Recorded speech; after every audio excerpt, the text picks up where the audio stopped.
I remember the exact moment I woke up. The ceiling above me was white, humming with fluorescent light, and I could barely breathe. My chest felt crushed, my spine ached, and there was a beeping beside me that told me I was still alive. Barely my lips cracked as I asked, "Did anyone come for me?"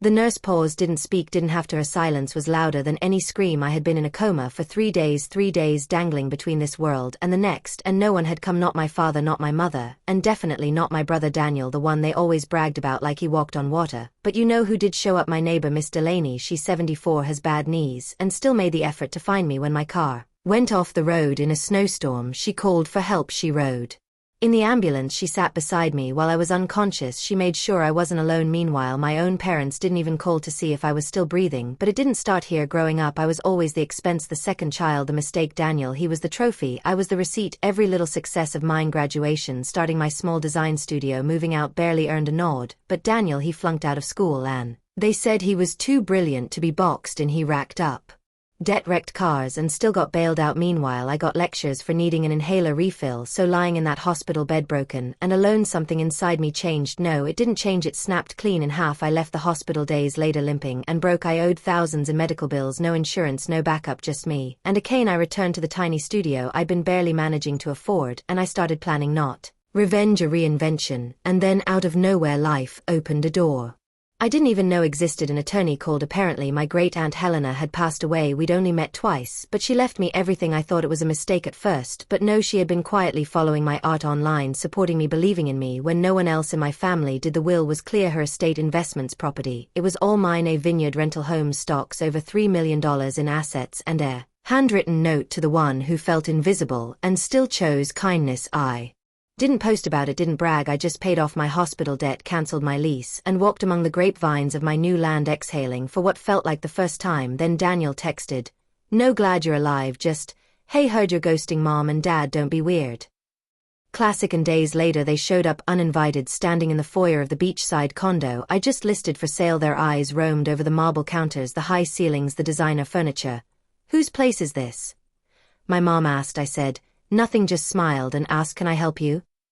They poured on the fake warmth. "You look amazing. We've missed you. We were so worried." And then came the pitch. "Your aunt passed, right? We assumed she'd include us in the will. We were close to her too, so maybe you can just wire over our share." My share. Their words, not a word about abandoning me, not even a single apology. I looked them both in the eye and said, "You didn't check if I lived. You didn't even send a message. But now that there's money, you remember I exist." "Dad didn't blink. You owe us. We raised you." So I handed them the letter from Aunt Helena. She left it all to me, every cent, every square foot. Then I added, "I used the money to open an art collective downtown, the one you laughed at when I said I'd build one day. And Karen, the gallery manager you loved, I fired her. She never believed in me either." They left angry, but not before Dad barked, "You'll regret this when Daniel gets the family home." I smiled. "That house, it's already mine." You see, what they didn't know was that Aunt Helena had owned the mortgage company holding the note on their home, and I now owned that company they hadn't paid in years. They thought it was written off. They were wrong. Weeks later I pulled up in front of the house, clean suit, new car, paperwork in hand. Dad was on the lawn screaming. Mom was on the porch crying. I handed them a letter. Ownership had transferred to a non-profit trust in my name. The house would be turned into a shelter for girls, with no one for girls who knew what it was like to be disposable. "You can't do this," my father shouted. I looked at him calmly. "I just did." They begged. Suddenly remembered I was their daughter. I stepped closer. "You only remember me when I have something you want, but I remember everything, the silence, the pain, the moment you decided I wasn't worth checking on. Now I've decided you're not worth holding on to." They left that day with nothing but suitcases, the same kind I once carried when they kicked me out at 19. Weeks later the shelter opened. Press came, photos were taken, but the real gift came quietly, a letter from a retired nurse.